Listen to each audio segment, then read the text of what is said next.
My name is Narasimhan. On behalf of the Water Resources Center Archives and my colleagues who are part of this committee in getting this colloquium organized, it is my great pleasure to welcome you all for this start of our Spring Colloquium series. And I'm also very pleased to inform you that we already have a list of speakers for the fall series. We have been able to assemble a very good set of interesting speakers. And before we get started with today's program, I must take a few minutes to thank the people who have made this colloquium possible. The Deans of Letters and Science, Engineering, Natural Resources, Law, and Environmental Design, the Executive Vice President and the Provost, Paul Gray, and finally this year we had somebody who was here attending one of these colloquia from the Groundwater Resources Association of California. We're so impressed. They sent us a few bucks. So the financial support that we get from all the deans across the campus, that is only one part of the story. The fact that in a single colloquium we can list all those various colleges means that water intellectually unites the entire campus. And that is a very, very important part that transcends the value of the money in bringing us all together here to learn something about water which is beyond our own narrow scope of knowledge. This colloquium, the identification of speakers and having the pleasure of inviting them, is done by 4 colleagues of myself. Professor Joseph Sachs here from Law, Professor Michael Hanneman from Economics, David Sedlak from Engineering, and Matt Condolf from Environmental Design. We have sort of distributed ourselves so that we have some kind of a breadth from the humanities to the sciences. The whole idea is to have invite speakers from all across the spectrum of knowledge that this university is committed to.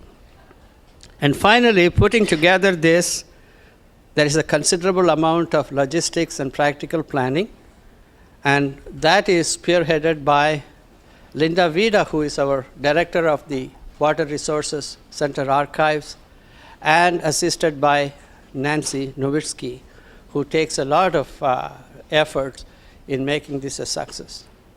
With that brief introduction and acknowledgement of thanks, it is my pleasure to invite Professor Michael Hanneman to introduce today's speaker. I'm delighted and honored to be able to introduce and welcome Ignacio. I and John Dracup and Alex Horn had the pleasure of spending a week with Ignacio, touring Spain, inspecting the proposed Ebro River project in June 2 years ago. And that was the same summer that it was announced that Ignacio would receive the Stockholm Water Prize. And what struck, I think, all of us was Ignacio's wonderful combination of scholarship and brilliance, but also charm and friendship and wonderful humanity.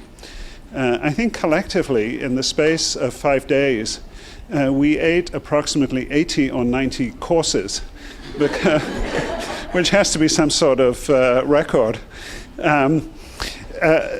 I will just say a few things. Ignacio was born in Caracas, Venezuela, and has had a distinguished academic career, spent first in Simon Bolivar University, and then in the United States on the faculty at MIT and Texas A&M, and now Princeton.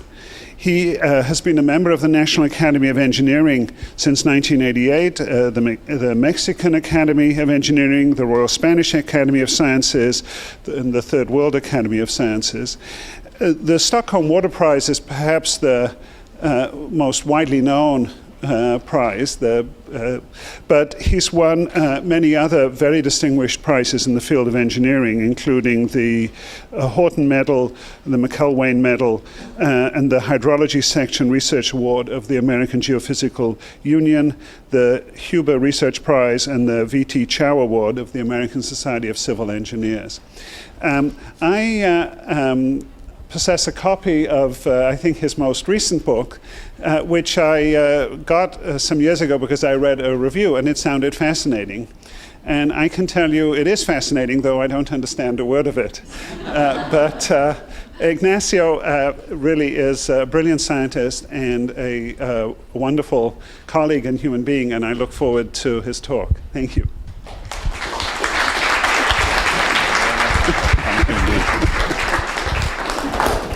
Thank you very much, Michael. Your introduction reminds me of an anecdote that I heard once of Latin America. In fact, this was in Colombia. And can I? It's okay? Yeah. Okay. A politician, a Colombian politician, was died, and another politician, which was not precisely like a very good friend of him, was making this speech in the cemetery, the guy being buried, and he really painted a wonderful, truly wonderful picture of and when they were getting out of the cemetery, somebody told this guy, that was a beautiful speech. And the guy say, and you have to consider I didn't have much to work with.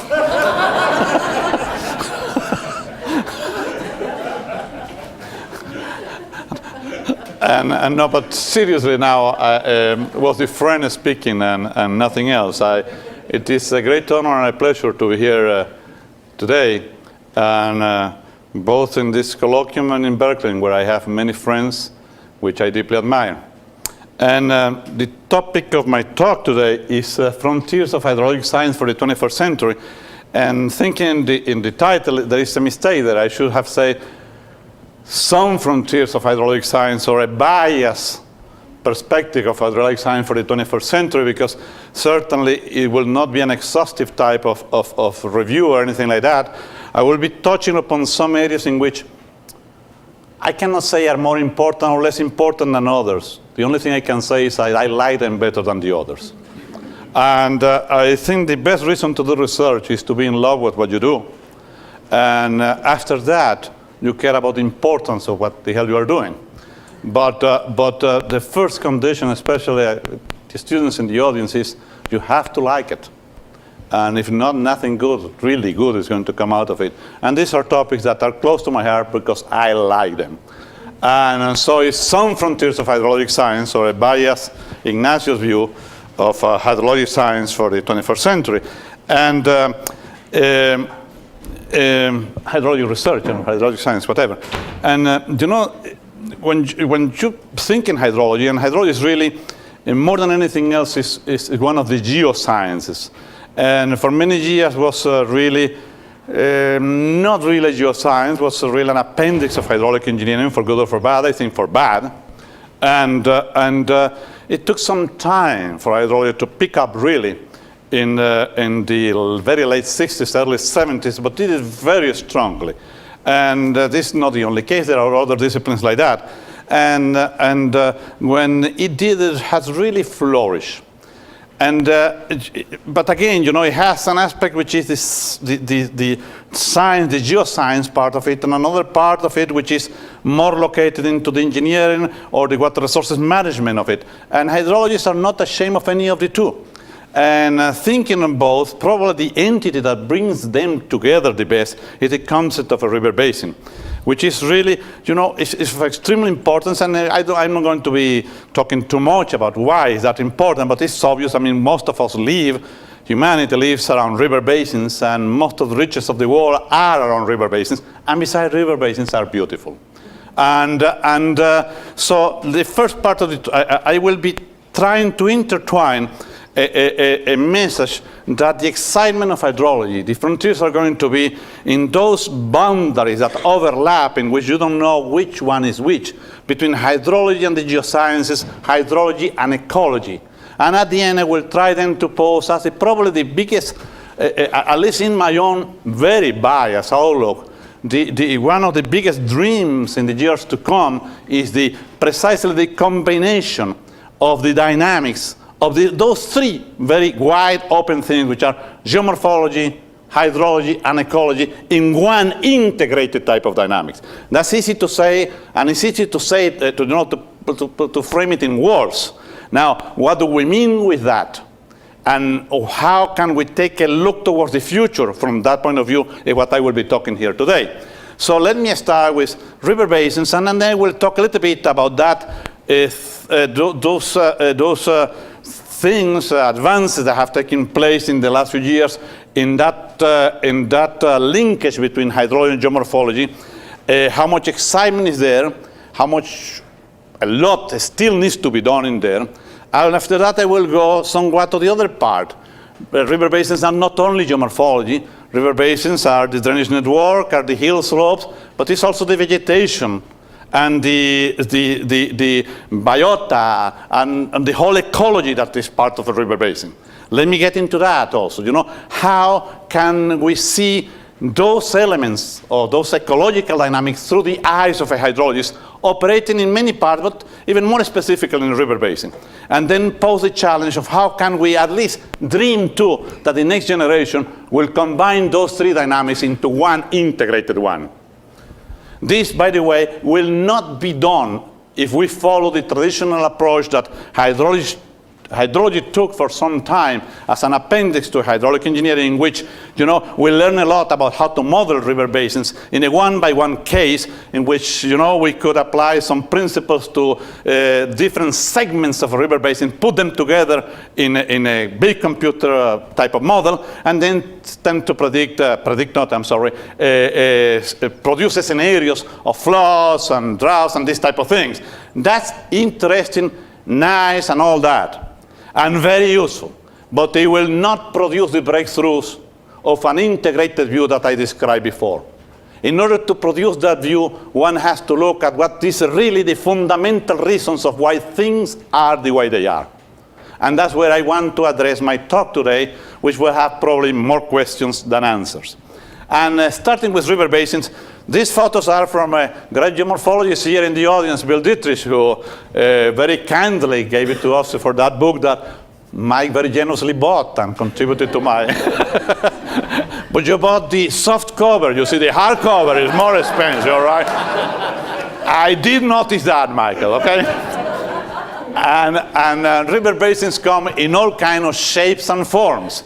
And this is just, you see, in here, you can see the hill slopes, you can see networks like in this part right here, channels getting together and so on. And it's difficult to see, but you see also vegetation in different parts of the basin. I will get into that more later on. This is a completely different one in which you see it's a much more diffusive type of landscape, but again, it's a river basin, again, courtesy of Bill Dietrich.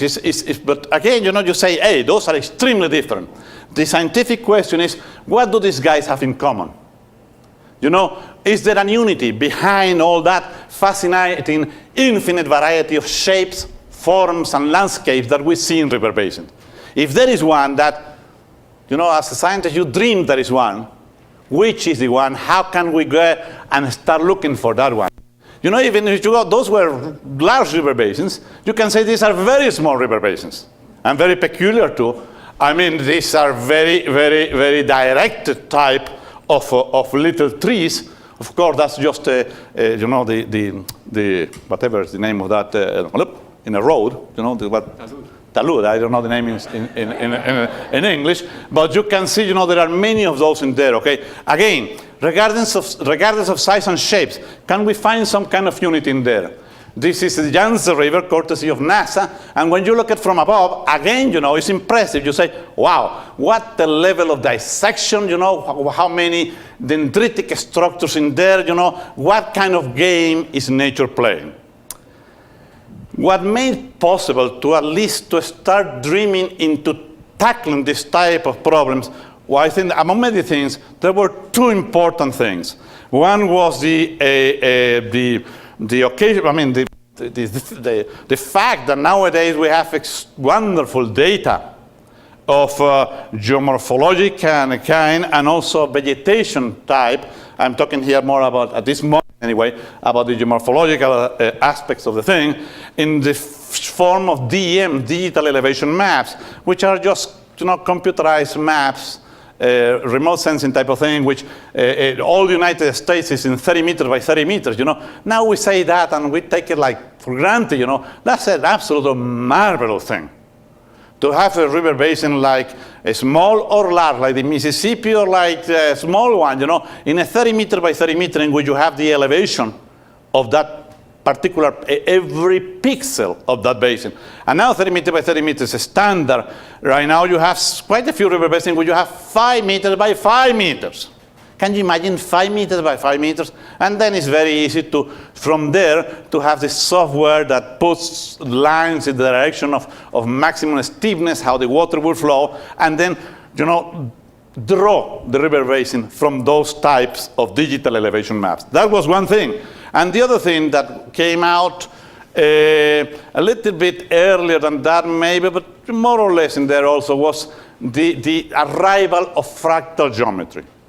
And without getting this, making this talk, talking fractal geometry, it's the geometry that describes those patterns, if you want to put it that way, in which the whole and the parts cannot be differentiated one from the other. This is what is usually called scaling, although some people, like myself, tend to get confused. Scaling should mean that have scales, not the other way around. Scaling means that there are no scales.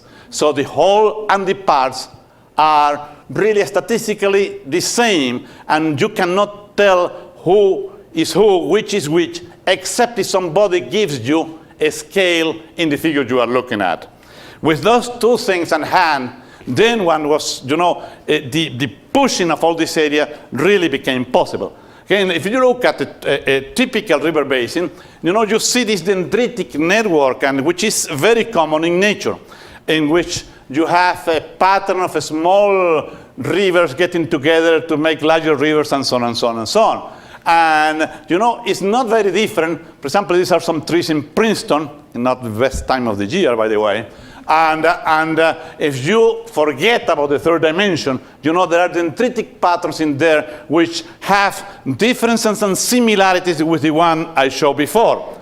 But the point I want to make here is that nature loves the dendritic patterns. It seems to be in many, many areas, in the lawns, in the trees, in the river basins, and so on. It's not the only pattern nature loves. Nature also loves explosion patterns, also loves spiral type of patterns. But the dendritic is very peculiar and very fascinating for the hydrologist. And probably the best way to try to approach in a qualitative manner why does nature, and this is an important question, why does nature like dendritic patterns in the case of river basin? Why does a river basin look like a tree? Don't take it for granted. Why does it? And one way to look at it is to think in, there are 90 points in there equally spaced, and the job is to try to connect it to the center of that figure, which, you can call it Washington, D.C., or Moscow, or London, the capital of, maybe it's Berkeley, okay? And all the other are the towns, okay? One way to connect them is to use the spiral pattern, the very one in the top. And then, it's a very efficient pattern in terms of total length. And in length, you could say total work that the state is spending in building those roads. It's only one road, and the total length is not very much. It's 90, because there are 90 points. What is really problematic there is that the average length from any point to the source, to the outlet, to the capital, is 45.5, of course. So the state is in great shape, but the average town is in really serious troubles, okay? That's, the second one is explosion, in which every town is connected to the capital by its own straight highway. Of course, the average length is very small, in this case about 3.4, but the total length is prohibitive. And I like, when I'm teaching in the graduate class, to say these are the top one is a typical socialistic type of pattern. And the second one is the best capitalistic pattern you can dream of. And the first one, the state is very happy and the average person is against the wall, okay? And in the second one is, everybody is very happy. Now we are going to collapse as a group. Now, the fact nature can always build tree-like networks that combine the best of those two possible worlds. A total length comparable, in fact matching, in this particular case, the one of the spiral, and an average length which can get as close as you want as the one of the explosion pattern. And that's a wonderful virtue of some dendritic structures. Now, are these the ones that nature is using in river basins? Let's take a look at river basins. This is a particular river basin, the Walnut Gulch in Arizona. And it is here drawn, it's the same river basin drawn at different scales, resolution. And you can see that when you have the highest resolution, you are there in the upper left corner. And this is the coarser resolution. And this looks like any particular branch of the other one. That's what I meant with a fractal type of dendritic structure or cell similarity. You will never know if this is the whole or that is just a branch of that one, because statistically they are the same. Now one will have to define, I'm going to get into that, what kind of statistics are we going to do? Are we going to talk to number of branches? Are we going to talk? No, it's much deeper than that. Really the beautiful symmetry of nature is not really just simply the relationship between sizes. That's a trivial type of symmetry. The one that is really, really challenging is the one of relationship between the parts. And in the relationship between the parts, those two are statistically indistinguishable, the whole from the different things. This is a true river basin, and the same one drawn again in a higher resolution, and this comes from digital elevation maps. And again, you can see the level of detail we can get. Now, the beauty of these dendritic structures in river basins, and it does not hold true for other type of dendritic structures, but in river basins, you see, they are formed with a purpose. They are formed with the purpose of bringing water and sediment from every part of the river basin to the outlet. Their purpose is to collect water and sediment and to bring it to the outlet in an efficient manner. In an efficient manner so that, as a whole, the river basin tends to work as little as possible. That seems like a good, fair type of goal. And also that the different parts of the river basin, each one of them, works as little as possible. Because it's not the same thing, you see. A purely capitalistic system, as we saw, can get a total thing very little, but some part of the population will be in very serious troubles, okay? And the other way around.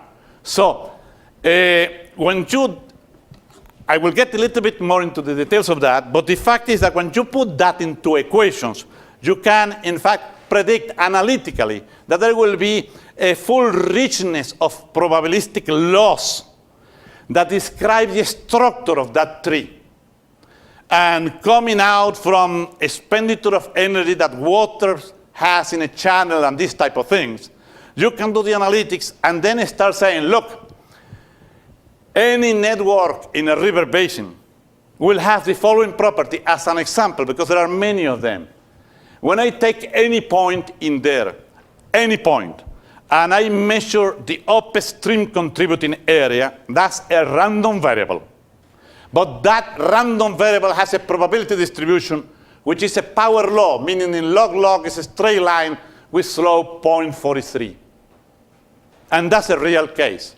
And you can do this with many river basins. And as long as they don't have a strong controlling geological faults and things like that, very, very strong, they will hold true. This other one is another example. You take another point at random, and you measure the distance from that point through the network to the divide, to the extreme of the basin, you follow and go all the way to the uphills part of the basin. That's a random variable, and that random variable has a cumulative probability distribution, which is a power law with exponent 0.8. And that's an example of that. Here is a different river basin. This is the Raccoon River Basin. And again, you can see the loss. The fact that they curve at the end is what is called finite size effect. We'll not get into that. But obviously, when you get to very large values of areas, you have very little points. At the outlet, you only have 1 point. In that, the probability distribution does not apply. So the fitting is beautiful. And you see, this is what I was saying. A lot of that symmetry can be found through really these principles of work that I described, that analytically, which is very appealing to physicists, for example, was that they can be combined into a simple functional in which you analytically can say, look, the energy expenditure of the water collected in different parts of that tree, of that river basin, that have to be carried out to the outlet is the sum over all the links of A sub I being the contributing area at the outlet of every link I that is there raised to the 0.5. That's an extremely simple functional. You minimize that, and you get networks that resemble, statistically have all the conditions that you see in the real networks in river basins. This is an example, this is in the computer, so you are starting here from a rectangular type of boundary, and regardless of the initial condition, you put any random initial condition, and you tend to go and let it evolve through an optimization process, which is relatively simple. You let evolve that initial condition towards the minimization of that functional that I say sigma A sub I to the 0.5. And A sub I really is a surrogate for Q sub I, the discharge through the link I to the 0.5, and you get from that one, the same properties. This is the law of areas of the probability distribution of contributing area, the probability distribution of length to the uphills from any randomly chosen point. Those are 2 examples. There are many of these probabilistic type of things. This is what we call an optimal channel network, OCN, because it minimizes total energy expenditure at the same time having also the minimization of energy expenditure in any particular segment of the network. It combines the best of 2 worlds. And you can see how it looks, the probabilistic loss that I described before. Now, those dendritic trees that I was talking about, those dendritic structures, those trees that I was talking about, are very abundant in hydrology. And when you look at a river basin, at a river system more than a river basin, you can distinguish 3 types of things. And I will just touch upon this, but I think it's a very nice challenge here and frontiers toward the future. In the top, you have what is called, some people call, this is from Schum, the the production zone, where most of the water and the sediment is produced in the river basin. And then you go through a more or less planar type of area in which the river meanders, which is a translation zone. There is not a dramatic influx of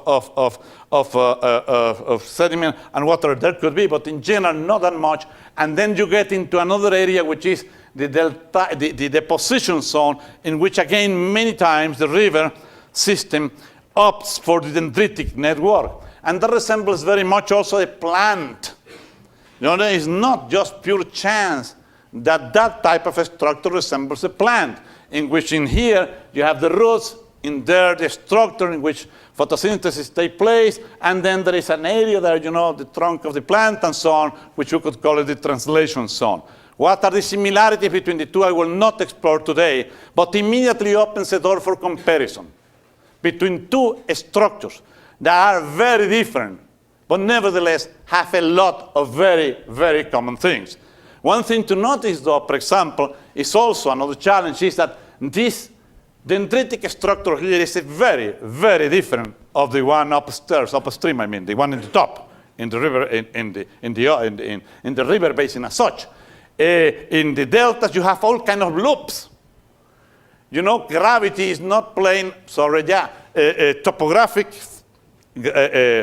flow-driven by topographic conditions is not playing a big role at all. Of course, there is a gradient in the energy line, but it's a very, very flat type of geomorphology, the one that you have at the bottom there, okay? So the hydraulics is different.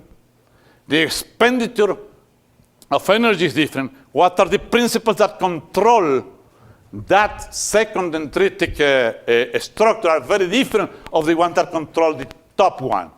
That is a frontier is still relatively untouched.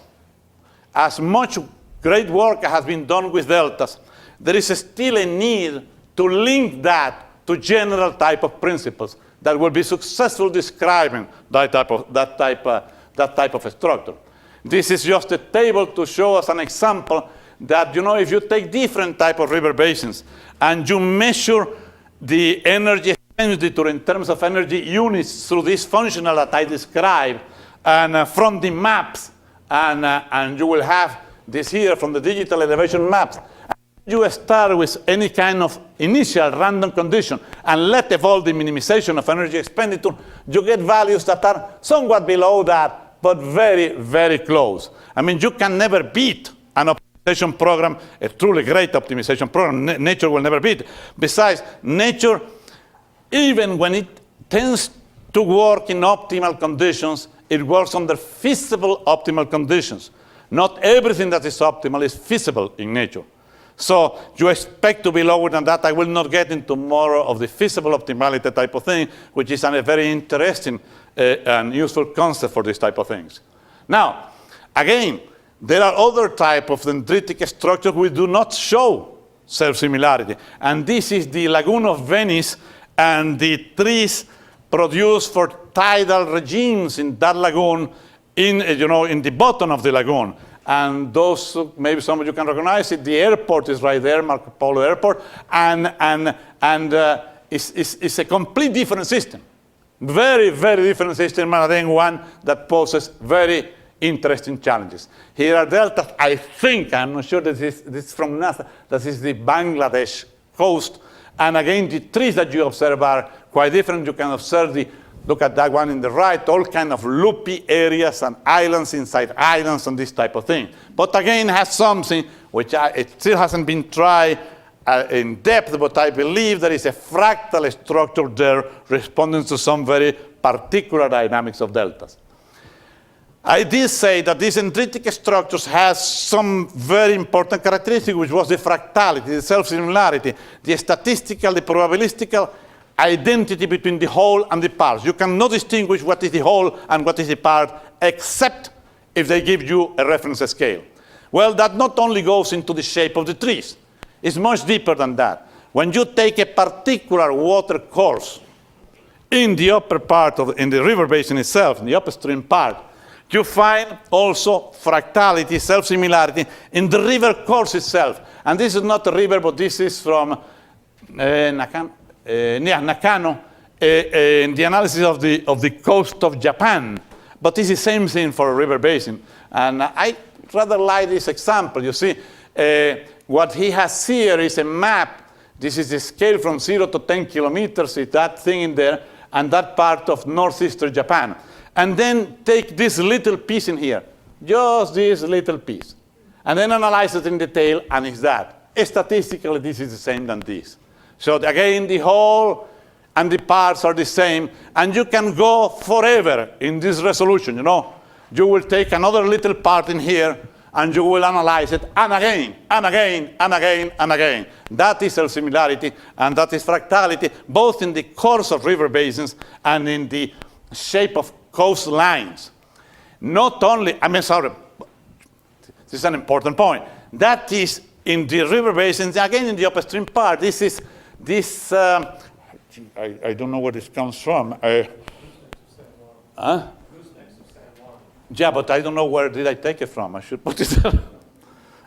It could be Leopold, an article because the next one is from him, in Scientific American years ago. Again, another of the giants here from Berkeley. And this is Colorado, but there is no fractality there. So it's not that it's everywhere. One has to look at it with good eyes, find it where it is, and then go to explain it. And this is translation zone. There is no such a thing as a dendritic structure there. This is just a translation zone. But, What are the laws that govern this type of thing? And again, a very interesting question. And again, without getting into the details, is very much controlled by energy expenditure type of conditions. And the next one, I'm pretty sure this comes from Leopold and Lambain, I think is the article in Scientific America years ago, and is the derailment of a catastrophic thing of a train in South Carolina in 1965.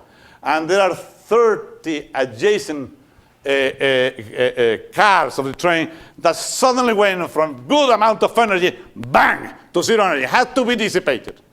What shape did the steel that was on top of those things took? A meandering type of shape. That's not very different from what you will see in a river basin. There are differences.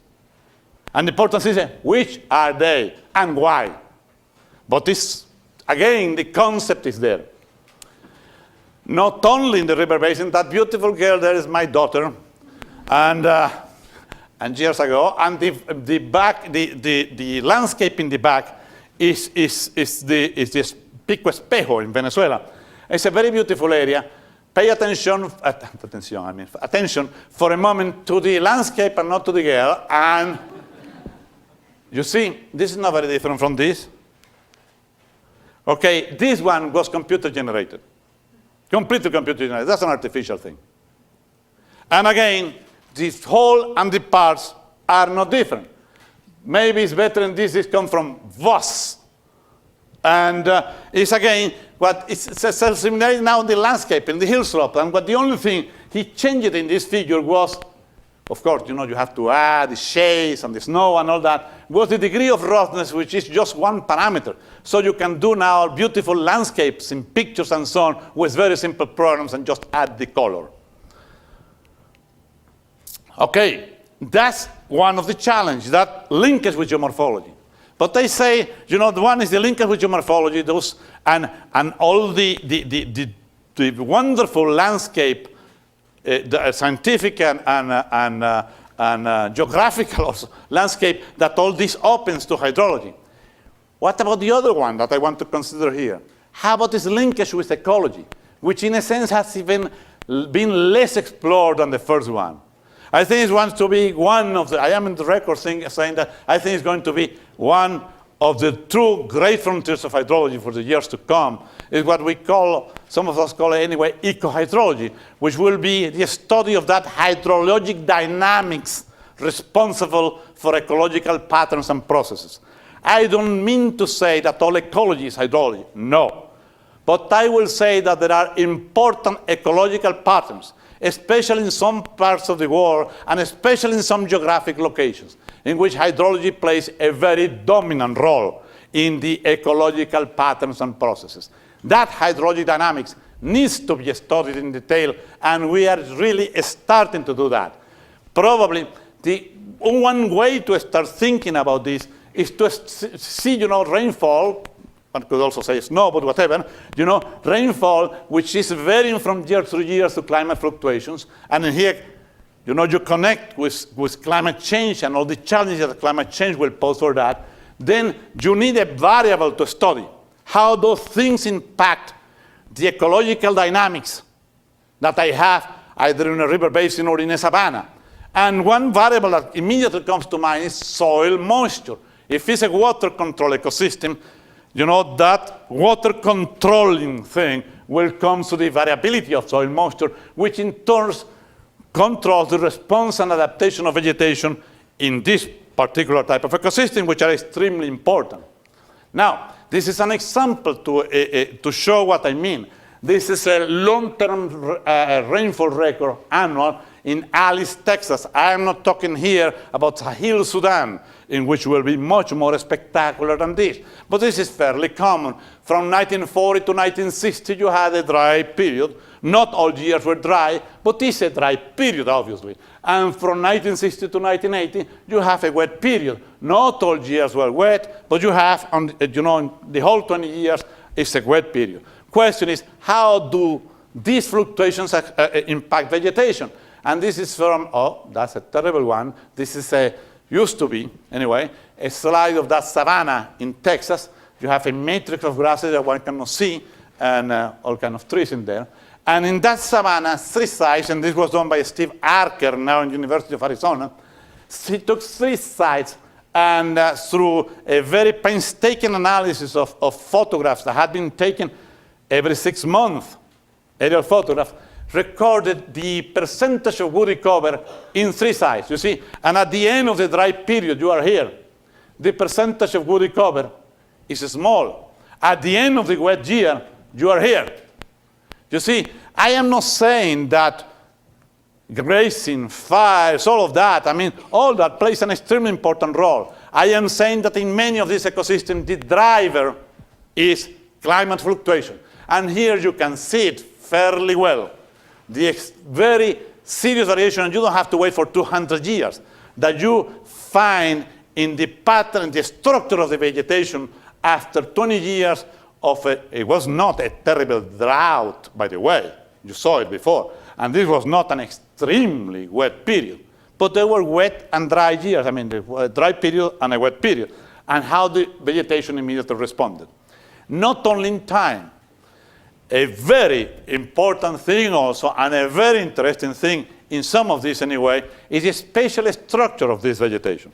This is an aerial photograph of La Copita, and I'm sorry, but those lines are the fences. In Texas, they like a lot the fencing, or, you know, different things. And look at the black spots, which, you know, are the trees, and how that spotty thing. If I don't tell you, if I could have erased those lines, those fences, you know, I could have probably sold this to you like the skin of a cat or a leopard or something like that. In fact, that is the same one as before, now with a different resolution. The same one as before. Again, the self-similarity between the whole and the parts goes beyond what I was saying before in the geomorphological structure, and here carries on to the structure of vegetation in this type of ecosystems. Space and time are playing here a very important role.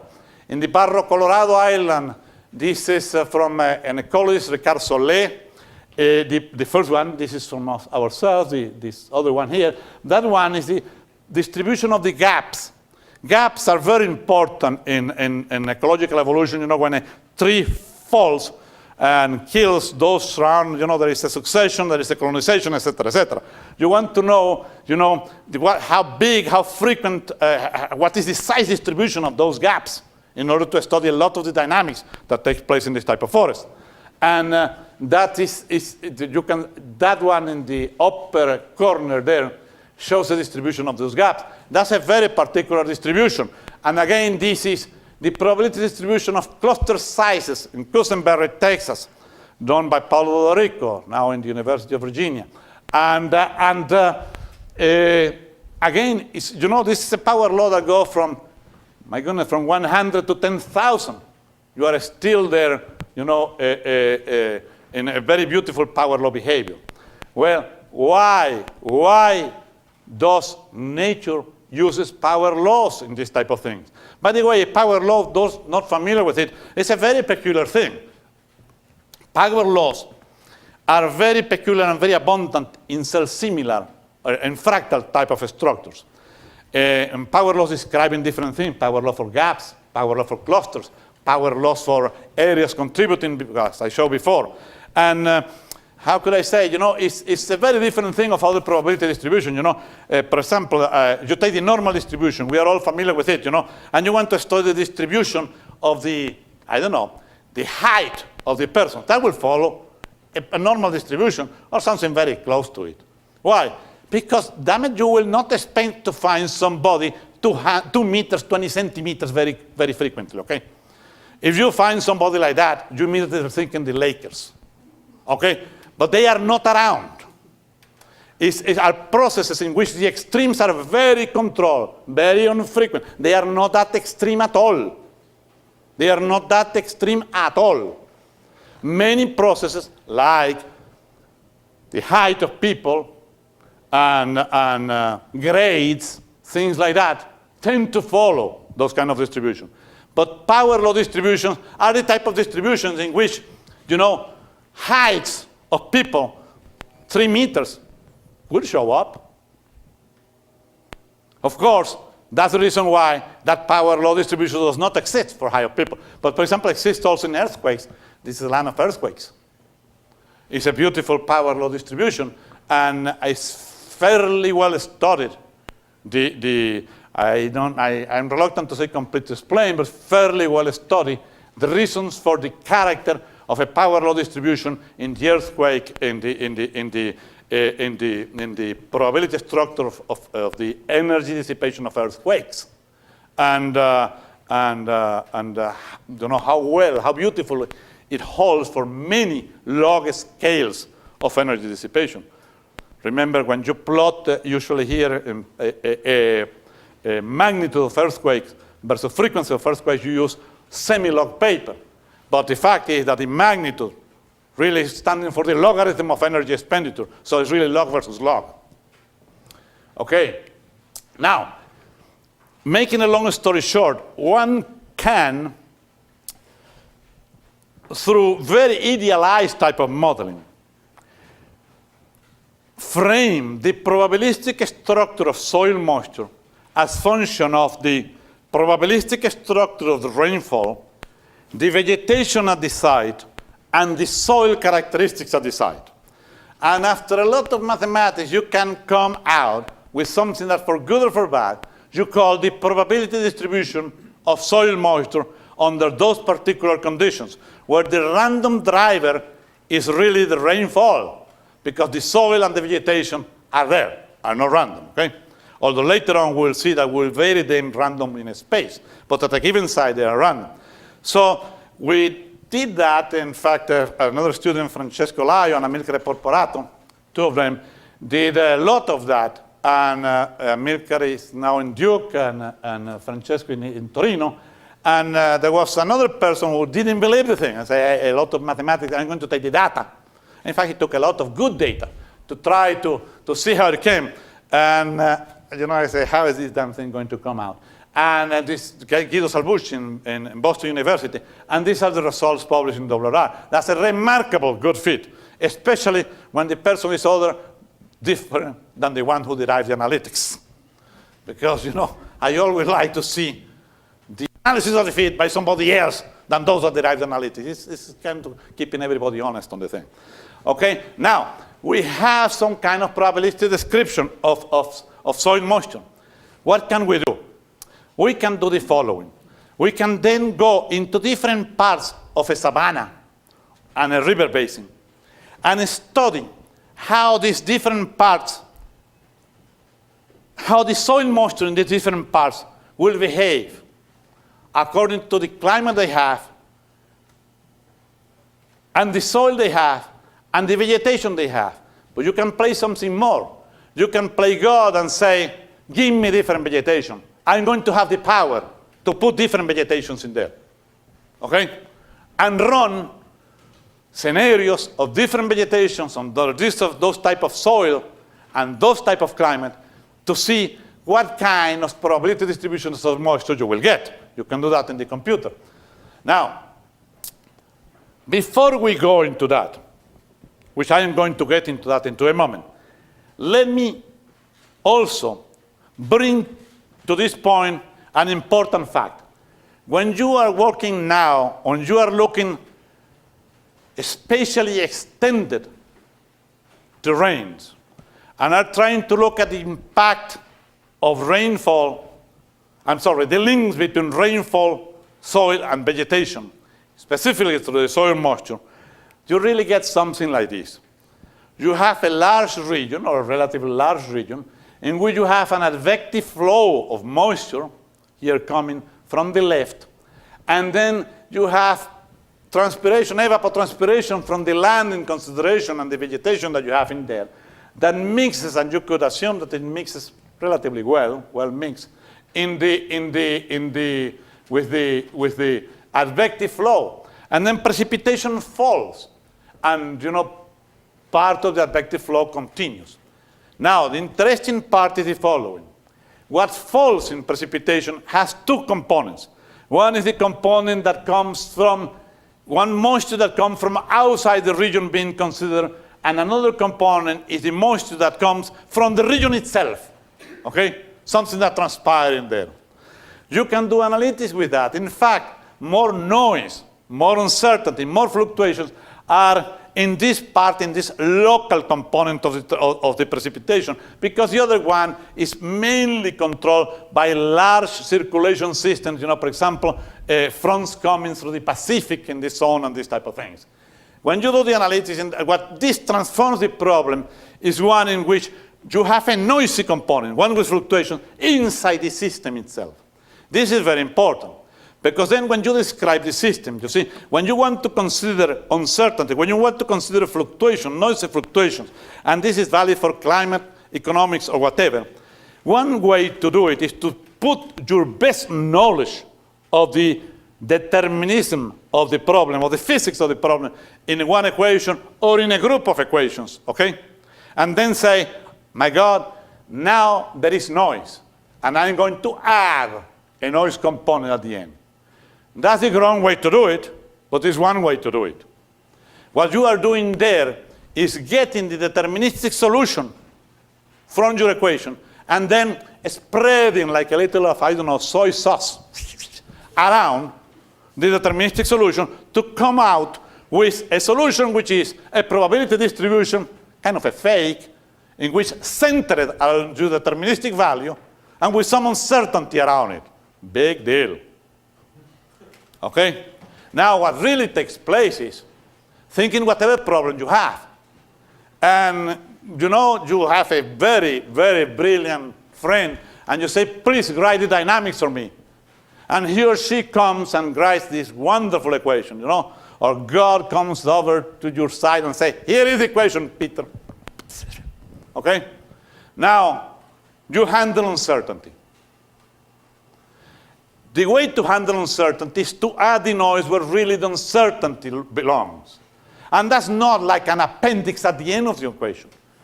Most likely it's inside the equation itself.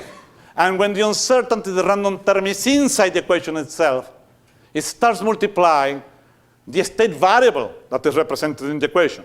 That is what is called multiplicative noise. And multiplicative noise is fundamentally different of additive noise. Additive noise is the one I described before. Here is a case of very important multiplicative noise. And when you do this and add the multiplicative noise and go through the Fokker-Planck equations and all that, you get the following type of results. You get a thing like this, you see. Let me go ahead. You get, this is Sahel, Sudan, you get this type of results. The probability distribution of soil moisture, when there is no noise on it, or very little noise, is spread around a value which represents the deterministic solution of the problem you have at hand, which basically was a water balance problem, basically. Now, when you start adding the multiplicative noise, this deterministic solution is transformed into something like this, and when it's a little bit more of noise, like this. So the probability distribution went from a unimodal, very much unimodal distribution to a very much bimodal distribution. In this case, then, the soil moisture is going to be between this value and this value, oscillating between them according to the climatic fluctuations, but very seldom around what it is called the mean value. The value of the mean is grossly overrated many times in this type of problems. And the way to look at it is precise, I think, through the influence of the multiplicative noise. And you see, in here, what then is happening is you find yourself in here most of the time. This is a higher mode than this. And dry years, and when you have a wetter than average, you move over here, but you seldom are in the middle. A cartoon representation of that will be, this is Sahel, Sudan, but a cartoon representation of that will be this. A little ball which you are shaking, and you are here until you shake it high enough because of a noise. Bang! And the ball jumps over here. That would be the drought situation, say. And it stays there until another noise make it jump to the other one. But it's in two wells of attraction. It could be more than two. But it's not a unimodal thing. It's a variable jumping between multiple wells of attraction, in this case two. The case of the Sahel Sudan is something like this, you see.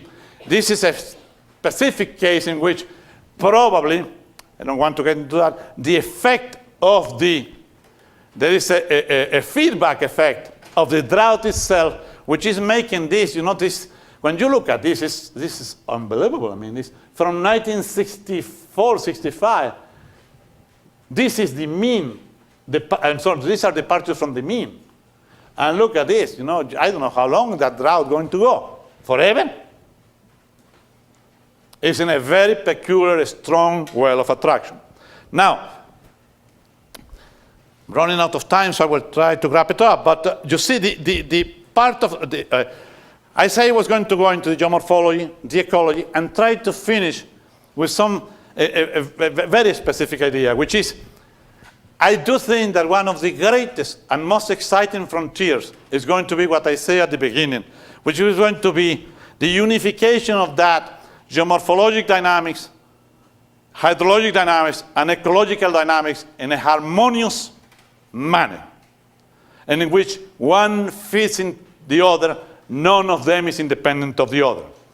Ways to do that are precisely, or at least ways to approach that problem are precisely based into this type of approach. This will be a more specialized type of talk, but I will be talking about that in the environmental sciences seminar, I guess in a few weeks from now. How to do it, you know. One way to think about it is the following. Think of a river basin again, and play God for a moment, and say, give me every pixel, and in every pixel, give me what vegetation you have, what soil you have, and what climate input, meaning temperature, radiation, and rainfall you have.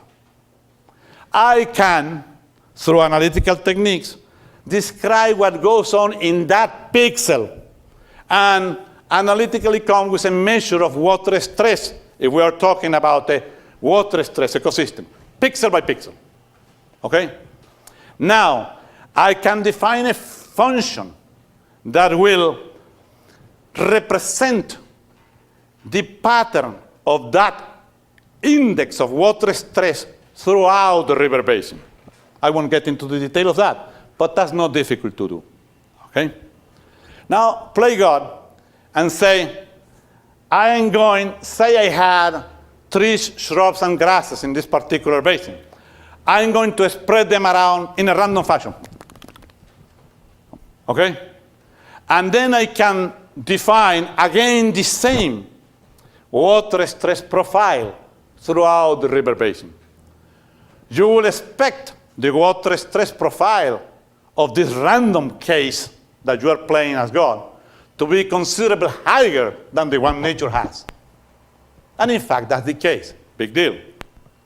Now, start from the initial random condition that you define and play the following game.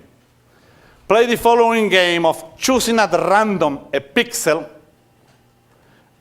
from the initial condition and saying, let me look at the neighbors. If I find a neighbor, let me look at the neighbors and let me look in the downstream direction, which is where most of the movement of water and seas and all these kind of things will be held because of gravity. If I found in the downstream direction of that neighbor another pixel whose stress is larger than mine, I colonize. And I keep doing this until I don't find pixels around that have a stress lower than I have. Fine. Let us do that. And then, you know, I take another one at random and another one at random. I am doing what? I am optimizing the water stress structure of my river basin under the condition that preferential type of colonization occurs in the gravity-driven type of path, flow path type of thing. When you do that, the water stress profile that you find matches almost perfectly the one that you find in nature. Moreover, the pattern of vegetation that you had, which was completely random, a mess, becomes very similar to the one that you have in nature. And very interesting also, it's not the same one that you will have if you will define a completely ideal basin in which each pixel has the optimal vegetation, because that's not feasible.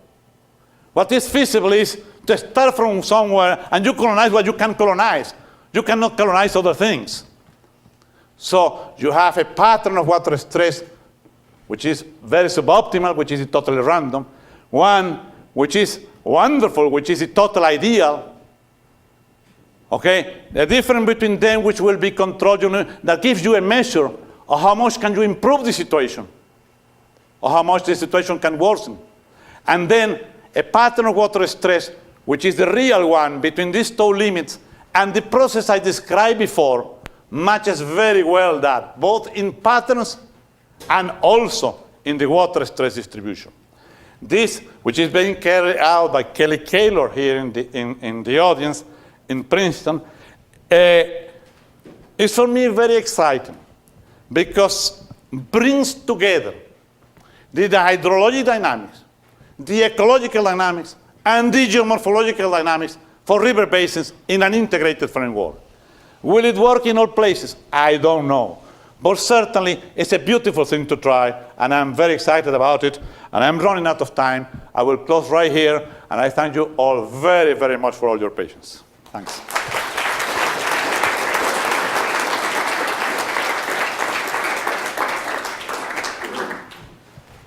We have 25 minutes or so for questions, so why don't you raise your hand and answer you can...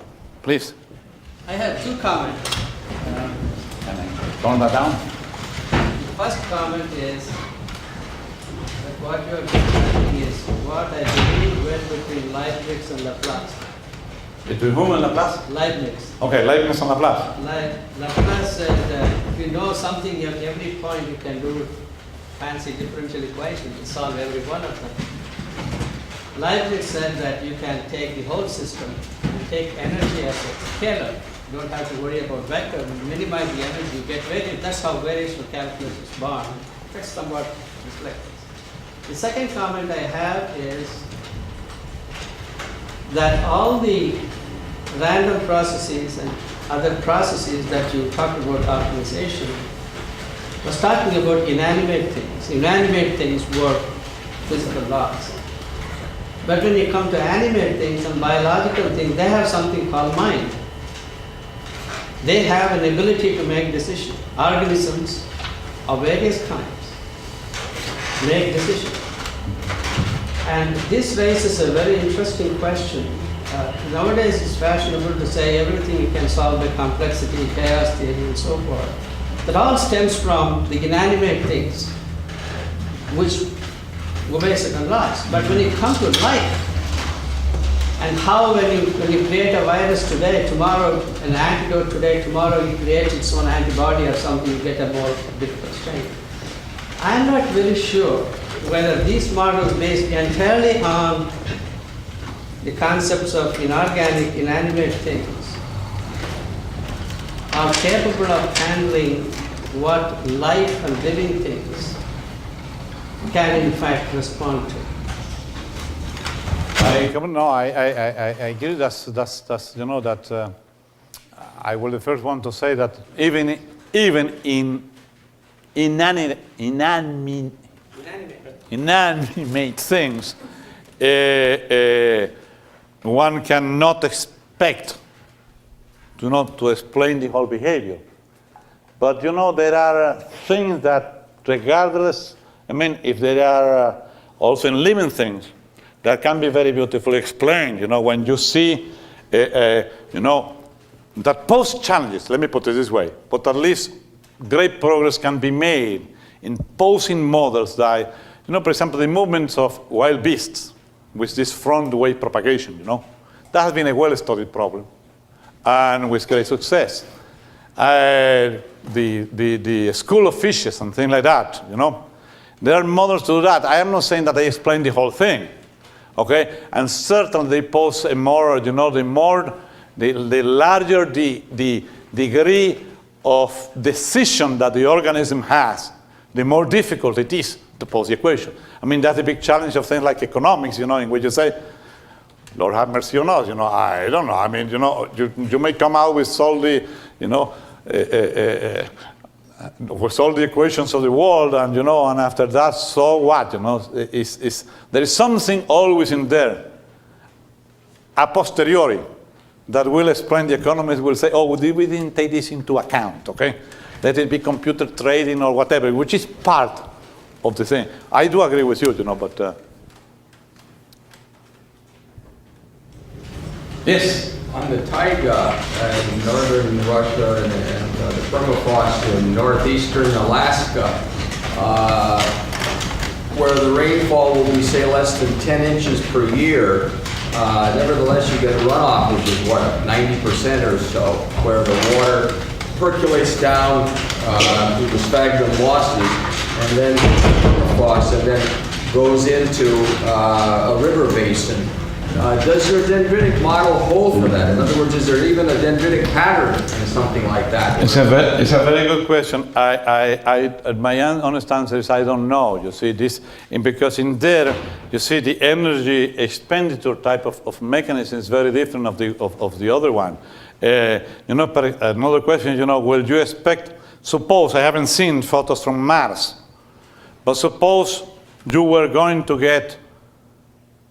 Have you analyzed photos from Mars, Bills? You have. You have some. Do you find dendritic structures? Do the dendritic structures follow the type of thing that we find here in river basins or not? We're still working on the area problem. Okay. You see, that's a frontier. That's a very beautiful question, Do they or not? And the first question, is I will ask God, here represented by Bill, is do they or don't? Because, God just told me, I'm working on it, okay? Okay, I have to wait. But if He tells me yes, both answers will perplex me somewhat. If He says me no, I am more expecting that answer. Because I will say, well, damn it, at least not with the same exponent. Gravity is different, the whole thing is different, God knows. Or not very different? Gravity is different, but I actually wouldn't think that the measures that we use of networks will really turn out to be that different. As long as they're coming together, and in the case of early Mars, there is some argument that the networks there were driven by atmospheric rainfall. If that were the case, then you have essentially the same mechanism. Right. If they were driven by atmospheric rainfall, yes. Now, suppose they were driven, by water from below. That could be different. Then I will expect them to be different. I'm thinking about a water droplet that once it strikes the permafrost, then finds its own particular path down to the river basin. Let me ask you a question. Does it go above the surface or below, or it goes below the surface and then finds its way out? Well, it percolates through the sphagnum moss, hits the permafrost, the ice, and then glides along the ice on its own path. I will tend to bet, probably wrong, but I love bets of an intellectual nature, that they are going to be different because it's not eroding the surface. That will be my bet.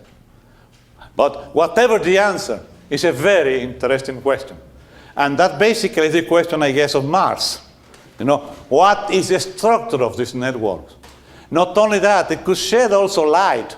Suppose it comes out beautifully with the same parameters and so on. I think it could be a good argument in favor that they were formed by atmospheric rainfall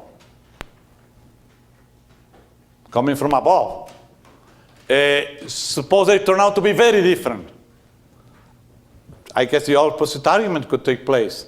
But it's this type of thing. I mean, it's a very nice point. Changing topics, Ignacio. If the spiral and the explosion have to do with the extremes of the political systems that we talked about, are the dendritic structures somehow expressing the world in which we live?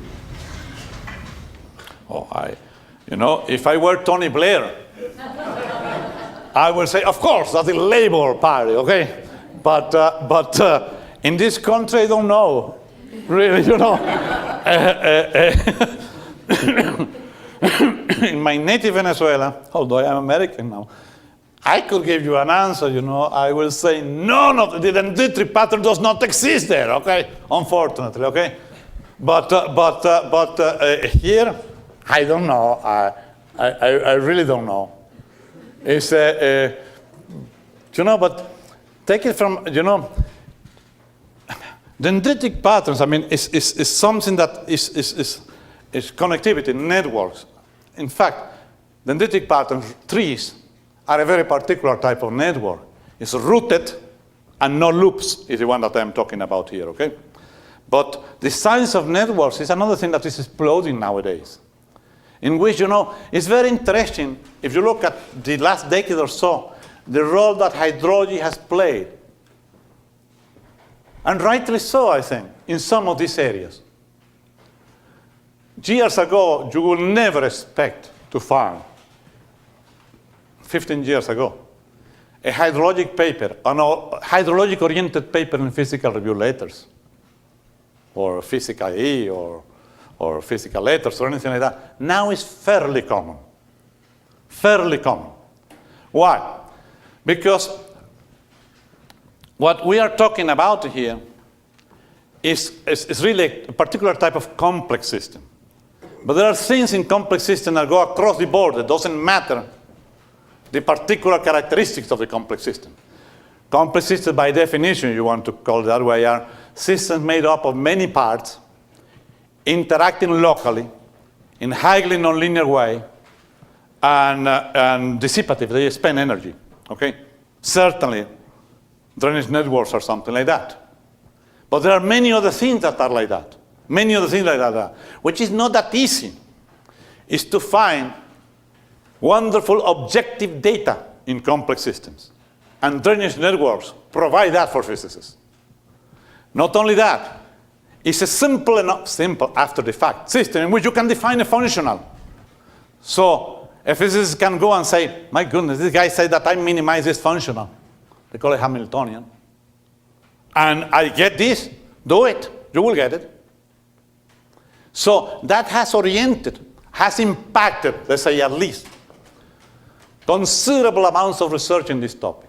Why do I say this? Because, you see, there are other complex systems, you were talking, persons, interactions, and so on, all the way from networks among people, from trees, type of relationships. Which are those? Genealogical trees. Genealogical trees are rooted trees with no loops, most of the time anyway. Okay, but and if there is one, you cut it, okay, and forget about that one, all right? But you also have, the networks of people, 6 degrees of separation, The famous Milgram, I think was the name of the sociologist, I think was one of the most beautiful pieces of research done in modern times. It was this guy which, he was not a physicist or a quantitative type of person. No? He tried to study why we always say, oh, this is a small world. Somebody that I know. And mail these letters from different parts to the same person. I think being from Boston, he thought Lincoln, Nebraska was really the end of the world. Where is Dennis? I'm sorry, Dennis, but he found some, and then, and start asking, if you don't know the address of the person, you don't know the person, you send this to somebody who you may think know that person. You may say, hey, it's going to take a lot of steps before the letters arrive.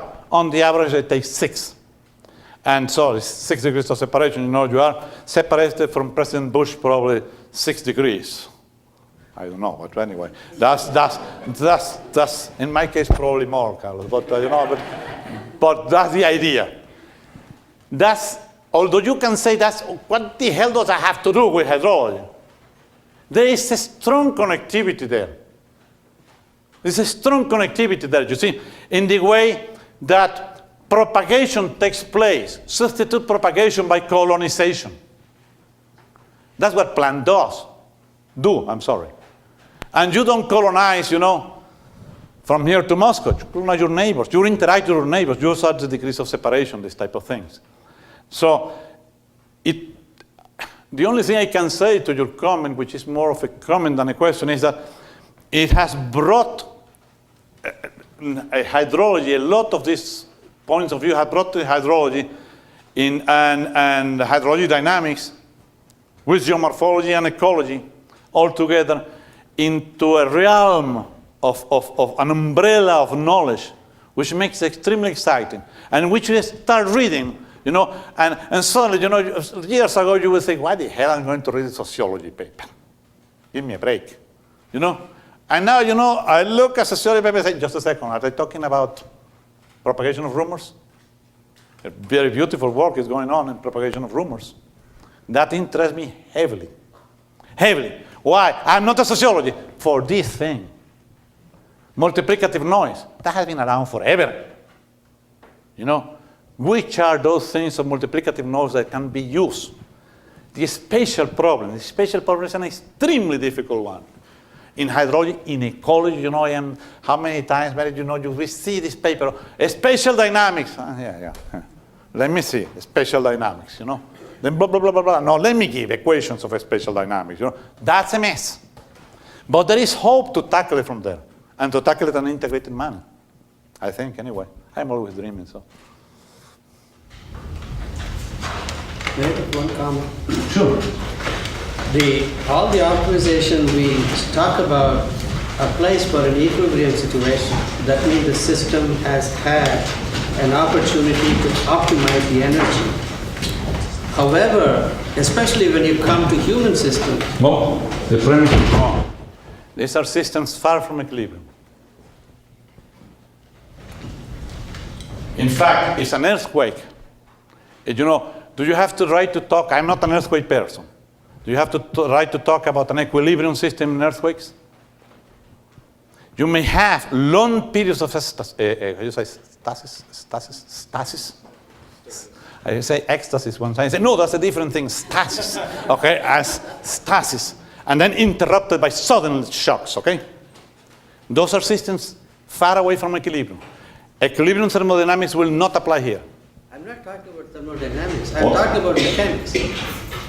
When you say, for a dendritic pattern, when you say E has some kind of a power law, or in the case of diffusion, it has a square of an integral variation statement, those equilibrium statements are for a system which has had time to equilibrate. If it doesn't have a time to equilibrate, then probably that's what happens in social systems where we are not in equilibrium. Okay. We are talking about this. I think that what you are calling equilibrium, which I get it now, I will talk about a steady state. And you see, in probabilistically speaking, you may have a probability steady state and a transient statistical state, okay? Going towards the probability distribution that will describe. That doesn't mean they are not fluctuating, but their distribution is different than the transient one. The transient one depends on time. The other one does not depend on time. And I grant to you that in many of the human systems, it may happen, and not only in the human system, that the things change so rapidly in civilization and for example, I guess economics is a place like that in which new advances come and so on, that the system doesn't have even a chance. It's always in transient. By the way, there are some cases also in the ecological dynamics in which this criteria is very important, and not only human systems. You know, if you deal with a system in which the initial state of soil moisture at the beginning of the growing season is large. I mean, you start your growing season, which may be dry, with a lot of water in the soil, okay? You are going to end your growing season. Well, you are going to go for a long time in your growing season, depending on your initial condition. That does not mean you are not fluctuating, and it's probability distribution, but that probability distribution is dependent on the initial condition. Okay, that complicates heavily the issue. It can be dealt with, but it complicates heavily the issue. Other type of systems are, for example, warm savannas, like in South Africa, in which you start your growing season in a condition, the rain comes during the growing season, which is a hot one. So you start your growing season after a dry period in winter. The initial condition doesn't last at all. I mean, the first rainfall will make you forget about your growing system, about your initial condition. It's the same thing, is between in personal inheritances will be, the person that has to start life with $0 in the pocket. And the first, after 2 years of salary, you forget making $100,000, you forget about the initial condition, I guess. But if you start life as the dear godson of Microsoft, what is his name?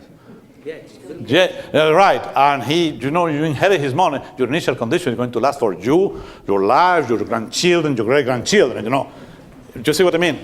In there, again, I grant you it's right. The impact of the initial condition is probably heavier in human type of systems than in the other one, and in technological and economical systems, which adaptation and innovation comes very frequently.